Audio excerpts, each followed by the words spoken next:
Hello everyone, warm welcome to the channel learn and upturn. आज की इस video में हम बात करेंगे आपकी कन्फ्यूजन, फियर या हेजिटेशन के बारे में। बहुत सारे न्यू स्टूडेंट्स जिन्होंने बीएड में खुद को इनरोल कर रखा है या अब उनकी टीचिंग प्रैक्टिस शुरू होने वाली है, या अगर आप बीएड में एडमिशन लेना चाहते हैं तो स्टूडेंट्स के मन में टीचिंग प्रैक्टिस को लेकर बहुत सारे मिथ्स होते हैं, डाउट्स होते हैं, फियर्स होते हैं।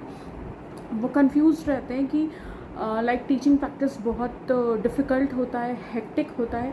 देखिए, इस बारे में ही आज के इस वीडियो में हम बात करेंगे। तो देखिए, टीचिंग प्रैक्टिस एक बहुत ही न्यू कॉन्सेप्ट होगी आपकी जर्नी में। सिंस आप टीचर बनना चाहते हैं, आपका एम्बिशन है स्टूडेंट्स को टीच करना, अपनी नॉलेज, लर्निंग एक्सपीरियंस को शेयर करना, तो ये उन सारे ड्रीम्स, एस्पिरेशंस और गोल्स की तरफ आपका पहला स्टेप है। ठीक है, तो आप जितना पॉजिटिव रहेंगे इस चीज़ को लेकर, आप उतना ज़्यादा अच्छे से अपने एम्बिशंस, गोल्स को एंजॉय कर पाएंगे।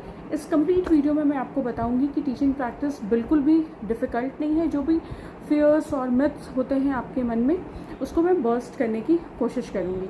तो जब आप बीएड के कोर्स में खुद को एनरोल कराते हैं, उसके एक कुछ टाइम पीरियड के बाद, कुछ ड्यूरेशन के बाद, सेलेक्टेड टाइम पीरियड के बाद, जैसे मैंने 1 ईयर का बीएड कोर्स किया था, तो हमारा जब सिलेबस ऑलमोस्ट कंप्लीट को ही था, लाइक समझिए कि कंप्लीट ही था, सिर्फ थोड़े मोड़े कुछ असाइनमेंट्स, प्रोजेक्ट्स, थोड़ा मोड़ा कुछ बचा हुआ था, तो हमें टीचिंग प्रैक्टिस के लिए भेजा गया था। ठीक है, और अभी तो फ़िलहाल बीएड 2 साल का है। ठीक है, तो टीचिंग प्रैक्टिस में जाने के पहले आपको अपने स्कूल में ही, अपने कॉलेज में ही इतना रिहर्सल करवा दिया जाता है, जो कि माइक्रो टीचिंग होता है। टीचिंग प्रैक्टिस के पहले आपको अपने कॉलेज में ही अपने बीएड स्टूडेंट्स को टीचर कंसिडर करते हुए पढ़ाना पड़ता है। तो वो एक तरह से आपका रिहर्सल हो जाता है, जिसमें आपको सारी चीज़ें समझाई जाती हैं जो आपको टीचिंग प्रैक्टिस के दौरान करनी पड़ेगी, अपनी पर्सनालिटी में इनकलकेट करनी पड़ेगी। ये सारी चीज़ें आपको समझाई जाती हैं। तो मेरी पहली एडवाइस यही होगी कि टीचिंग प्रैक्टिस बिल्कुल भी कॉम्प्लिकेटेड नहीं है। अगर आप थोड़ा सा पहले से प्रिपरेशंस और तैयारी करके जाएंगे तो आप बहुत एंजॉय करेंगे इस जर्नी को। ठीक है, तो माइक्रो टीचिंग जब आपसे करवाई जाती है तो हेजिटेट होकर क्लास में ना बैठे कि ठीक है डायरेक्टली मैं टीचिंग प्रैक्टिस में ही जाकर पढ़ाऊँगा या पढ़ाऊँगी। बढ़ चढ़कर हिस्सा लें, पार्टिसिपेट करें, इन्वॉल्व हों। आपको जो भी कंटेंट पढ़ाने के लिए बोला जाता है, यानी कि जो भी आपका सब्जेक्ट है, वो उसकी प्रिपरेशन घर से करके आए। माइक्रो टीचिंग में बहुत कम टाइम के लिए आपको पढ़ाना होगा, लाइक 5 to 7 मिनट्स के लिए। तो घर से अच्छे से रिहर्सल करके, प्रैक्टिस करके आए। ये इमेजिन करके पढ़ाएं कि आप लाइव स्टूडेंट्स को ही पढ़ा रहे हैं और आप अपना जितना बेस्ट परफॉर्म कर सकते हैं, उस नॉलेज जो आप टॉपिक आप पढ़ा रहे हैं उसमें से आप जितना अपना बेस्ट नॉलेज दे सकते हैं, इस तरीके से आप अपने कंटेंट को प्रिपेयर करके आएँ। बिकॉज माइक्रो टीचिंग में भी आपके टीचर्स देखते हैं, जो बीएड कॉलेज के टीचर्स हैं, वो देखते हैं कि आप किस तरीके से पढ़ा रहे हैं, आपकी बॉडी लैंग्वेज क्या है, आपकी जेस्चर्स क्या है, आप स्टूडेंट से क्वेश्चंस पूछ रहे हैं कि नहीं, या स्टूडेंट्स आपसे क्वेश्चन पूछ रहे हैं तो आप उन की एक्सप्लेनेशन देने में केपेबल है या नहीं। क्लास मैनेजमेंट का क्या है आपका, चाइल्ड साइकोलॉजी को आप कैसे समझ पा रहे हैं, बॉडी पॉस्चर्स क्या है, ब्लैक बोर्ड एक्टिविटी क्या है, क्या कम्युनिकेशन स्किल्स है आपकी, कैसे समझाते हैं आप। तो जितना ज़्यादा आप माइक्रो टीचिंग में प्रैक्टिस करेंगे, ओवरऑल मेरे कहने का मतलब है, उतना ज़्यादा आपको कॉन्फिडेंस फील होगा आगे के लिए, टीचिंग प्रैक्टिस के लिए। देखिए, पढ़ाना तो आपको ऐसे भी है ही, तो क्यों ना आप बहुत अच्छे तरीके से पढ़ाएं। तो बेटर होगा कि आप रिवीजन पहले से कर लें, रिहर्सल पहले से कर लें, तो आपको बाद में खुद को भी कोई दिक्कत नहीं होगी। तो जो भी पढ़ाने के दौरान जो भी आपको लेसन प्लान या टीचिंग एड्स के बारे में समझाया जाता है, उसको ध्यान से समझिए, और जो भी कंटेंट आपको पढ़ाना है उसको थोड़ा सा घर से रिवाइज करके आइए, थोड़ा सा घर से पढ़ कर आइए। बिकॉज आता सबको है, बट एक प्लान्ड तरीके से पढ़ाने के लिए थोड़ी सी प्रिपरेशन की ज़रूरत होती है। तो माइक्रो टीचिंग और टीचिंग प्रैक्टिस दोनों में थोड़ा सा घर से प्रिपेयर करके जाइए, ये बहुत ही ज़्यादा बेनिफिशियल होता है। एंड टीचिंग प्रैक्टिस में जब आपको भेजा जाता है, सिंस आप बहुत ज़्यादा पढ़ाएंगे, माइक्रो टीचिंग करेंगे, फ्रेंड्स के साथ एक ग्रुप बना लीजिए, एक दूसरे को पढ़ाइए, डिस्कशन कीजिए, उससे भी बहुत कॉन्फिडेंस या जो आपकी हेजिटेशन है वो दूर होगी। एंड जब आप पढ़ाने जाते हैं, बिल्कुल कॉन्फिडेंट रहिए, डिसिप्लिन में रहिए, डेकोरम को मेंटेन कीजिए। आपको टीचिंग प्रैक्टिस के दौरान वो सारी चीज़ें करनी पड़ती हैं जो टीचर्स करते हैं। आपको असेंबली कंडक्ट करना होता है, आपको अटेंडेंस लेना होगा, क्लासरूम मैनेज करना होगा, स्कूल प्रमाइसेस में जो भी प्रोग्राम्स एक्टिविटीज़ होती हैं उन सारी चीज़ों में आपको इन्वॉल्वमेंट करनी पड़ेगी। हर स्कूल का अपना रूल्स एंड रेगुलेशंस होता है।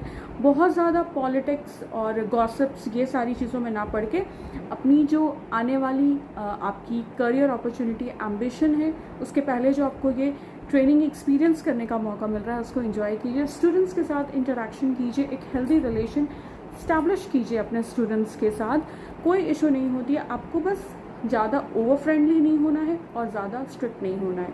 आपको इस लेवल में पढ़ाना है बच्चों को, स्टूडेंट्स को, कि वो फ्रेंडली होके आपसे जो सब्जेक्टिव कंटेंट है या जो उनकी लाइफ में जो जेन्युइन इश्यूज़ हैं रिगार्डिंग स्टडीज़, करियर, एम्बिशंस, वो आपसे फ्रीली डिस्कस कर सके। और आपको इतना भी ओवर फ्रेंडली नहीं होना है कि वो आपको फ्रेंडली समझ लें, टीचर ना समझे, वो ऐसा आपको बिल्कुल भी नहीं करना है। और इतना स्ट्रिक्ट भी नहीं होना है कि वो हेजिटेट होकर आपसे क्वेश्चन ही ना पूछें, ठीक है। तो आपको इन सारी चीज़ों का ध्यान देना है। जब आप पढ़ाने जाते हैं तो उससे रिलेटेड जो भी चीज़ें आपको करनी है, लाइक आपको लेसन प्लान बनाना है, लेसन प्लान साइन करवाना है, ड्यूली सिग्नेचर करवाना है वहाँ पे आपको।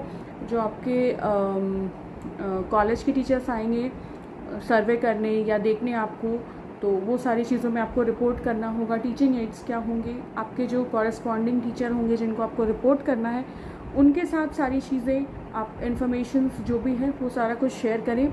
एक रिलेशन बनाकर चलें जो आपके कॉरेस्पॉन्डिंग टीचर हैं उनके साथ भी, बिकॉज़ वो आपको बताएंगे कि आपको क्या सब्जेक्ट्स पढ़ाने हैं, क्या सारी चीज़ें पढ़ानी है। आपको कुछ नहीं करना होता है, बस आपको स्टूडेंट्स को समझना है, आपके जो स्टूडेंट्स हैं उनको समझना है।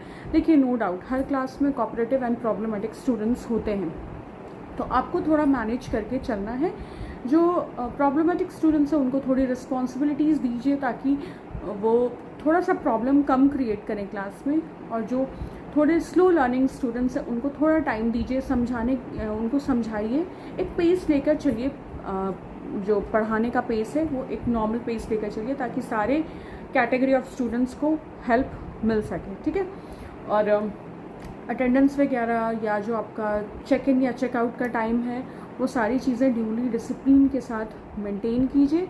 और जो भी teaching aids and lesson plan बनाना है वो बनाइए। आपकी टीचिंग जर्नी जो होगी वो बहुत स्मूथली निकलेगी। कहीं इन केस अगर आपको डाउट हो रहा है कुछ कंटेंट में, फ्रेंड्स से डिस्कस कर लीजिए, आपके कॉलेज के जो कॉरेस्पॉन्डिंग टीचर हैं उनसे डिस्कस कर लीजिए, या अगर कोई टीचर आपके नॉलेज में हैं जो आपको हेल्प कर सकते हैं उनके साथ डिस्कशन कर लीजिए। बट स्टूडेंट्स को कभी भी गलत मत पढ़ाइए। अगर आपको उस दिन वो कंटेंट नहीं समझ आ रहा है, कन्फ्यूजन हो रहा है, आप स्टूडेंट्स को डायरेक्टली ऑनेस्टली बोल दीजिए कि आप वो चीज़ को कल बता देंगे, ठीक है। इस तरीके से अगर आप ऑनेस्टली, फियरलेसली और पॉजिटिवली अपनी जर्नी को कंटिन्यू करेंगे टीचिंग प्रैक्टिस वाली, तो आपको किसी भी तरह का कोई भी प्रॉब्लम नहीं होगा। बिल्कुल भी हेक्टिक जर्नी नहीं है, बहुत सारी एक्टिविटीज़ होती हैं, बहुत मज़ा आता है। बस आपको थोड़ा सिंसियर होके थोड़ा सा पढ़ाई करके जेन्युइन चीज़ स्टूडेंट्स को पढ़ानी है, इस बात का हमेशा ध्यान रखिए। And all the best to all of you who are going for the teaching practice. आप बहुत अच्छा कर सकते हैं, बस पॉजिटिव रहिए और कभी भी स्टूडेंट्स को गलत इन्फॉर्मेशन प्रोवाइड मत कीजिए, ठीक है। Thank you so much for stopping by and watching this video. If you find this video helpful and informative, kindly subscribe to my channel Learn and Upturn. Also you can like, comment and share on my videos. इसी तरह की informative videos अगर आपको चाहिए तो मेरे channel को देखते रहें। और अगर आपको किसी भी टॉपिक पे वीडियो चाहिए, कुछ भी प्रॉब्लम, कन्फ्यूजन या डाउट्स हैं आपके माइंड में, या कुछ सब्जेक्टिव टॉपिक नहीं समझ आ रहा वीडियो चाहिए, तो आप मुझे कमेंट सेक्शन में लिख सकते हैं। मैं डेफिनेटली आपकी रिक्वेस्टेड टॉपिक्स पे वीडियोस बनाऊंगी। Thank you so much for stopping by and watching this video. Take care and bye bye.